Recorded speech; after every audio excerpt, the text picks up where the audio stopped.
to the Department of Labour, who oversees all health and safety training through South Africa for all different companies, doesn't matter in which industry you're working in, they require health and safety training that must be provided for all delegates, giving them the relevant theoretical and practical knowledge and skills in order to implement, manage and help to maintain an active health and safety system, program in their working environment.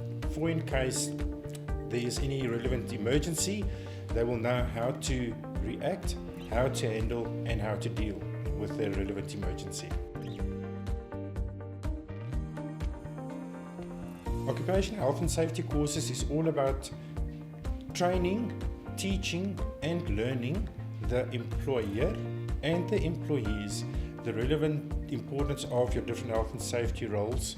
In the health and safety training there is various disciplines: fire, first aid, and then various health and safety courses, emergency evacuation planning.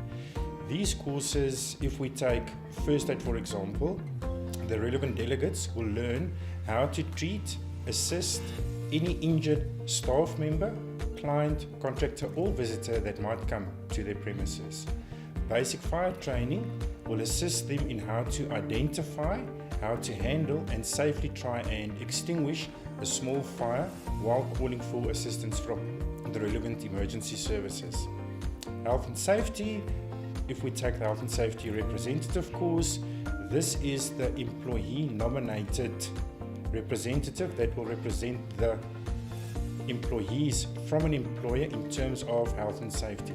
They will learn how to identify hazards, risks, how to do monthly inspections in order to check that the working environment is a safe environment. From there, all of these team members form part of your health and safety team, which will then form part of the health and safety committee, who will guide and assist the employer in creating a health safe working environment.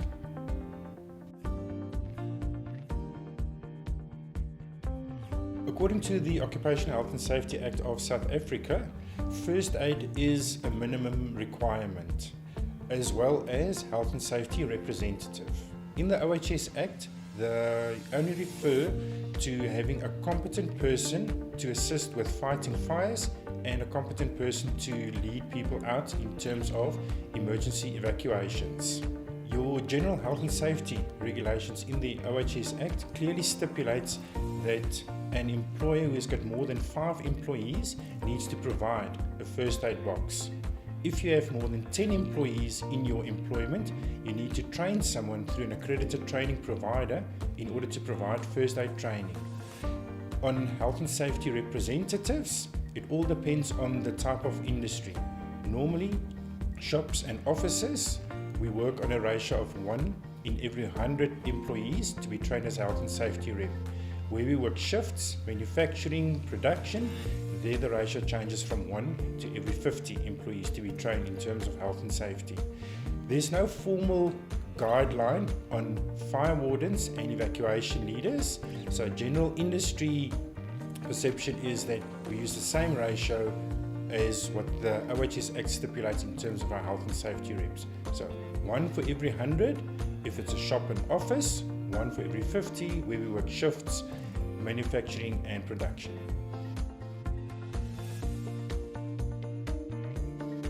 Today there's various companies out there promoting that they can provide you with health and safety training. In order to make sure that you get the best quality training, you need to make sure that your training provider is an accredited health and safety training provider. What I mean with this is that, first of all, your training provider needs to be registered with SAQA, the South African Qualifications Authority. From there, if they want to provide first aid training, the Department of Employment and Labour has recently changed its legislation stipulating that in order to provide the first aid training, you must be accredited with one of the sector educational training sectors, the SETAs, and after that accreditation, then only Department of Labour will approve you for your first aid training.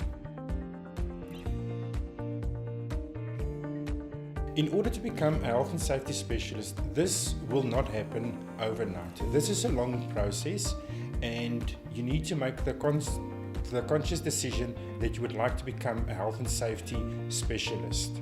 You will start with your basic training courses, for example, your health and safety representative course. From there, you can go into doing your incident and accident investigation, hazard identification, risk assessment, and more detailed courses covering specifically the Occupational Health and Safety Act. Some service providers do provide a safety officer or a safety specialist course. This is normally a 10-day course which you attend in class. From there, you then get your workplace portfolios which you need to go and complete in your working environment. These assignments normally take you about 2 months to complete. Assignments come back to your training provider, they assess, moderate. From there, the relevant CETA gets contacted in order to verify that the training was conducted in the correct format. They will then issue a statement of results. The statement of results you can then use to upload your newfound qualification on the National Learner Database. From there, you then start building as a safety specialist. You will start as a junior safety officer, as most are normally known, and from there, from work experience, you pick up on different aspects. You learn from your colleagues, you learn from more experienced health and safety professionals. And like I say, this is not an overnight profession career that is going to happen. It does take a lot of time, but definitely worthwhile. In my personal view, the best health and safety qualification that you can get today in South Africa is your national diploma that you can do through UNISA. This is a 3-year diploma in which you will study online and then do your theoretical assessments in class. We can also go the international route where there is various options available to get an international health and safety qualification.